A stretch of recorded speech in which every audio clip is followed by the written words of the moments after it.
Silta minn rapport sigriet dwar gang kriminali marbuta mal-assassinju ta' Daphne Caruana Galizia instabet mill-investigaturi fuq il-mobile ta' Jorgen Fenech. Skont sorsi li tkellmu ma' Times of Malta, ritratt minn sezzjoni ta' dan ir-rapport klassifikat li isemmi persuni suspettati li fornew u poġġew il-bomba użata biex inqatlet il-ġurnalista intbat lil Jorgen Fenech f'Marzu tal-2019, 8 xhur qabel l-arrest tiegħu. Jidher li dan ir-rapport identifika lill-aħwa Alfred u George De Giorgio, l-aħwa tal-Maksar Adrian u Robert Aġus, lil Jamie Vella, kif ukoll lil Vince Muscat il-Koħħu bħala parti minn din il-gang kriminali. L-investigazzjonijiet sabu li dan ir-ritratt intbat minn Johan Cremona li kien direttur f'kumpanija tal-gaming li kienet taqa' taħt Jorgen Fenech. Cremona kellu wkoll rabtiet mill-qrib mal-middleman Melvin Teuma.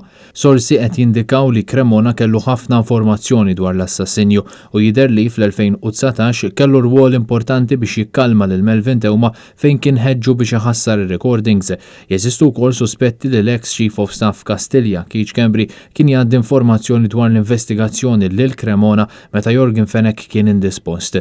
Johan Cremona kien ammetta wkoll mal-pulizija li kien talab lil Schembri job mal-Gaming Authority għal Raymond Aquilina li hu ex uffiċjal tal-pulizija. Fil-jiem li ġejjin kemm Cremona kif ukoll Schembri mistennija jiffaċċjaw kontro eżami mill-avukati ta' Fenech.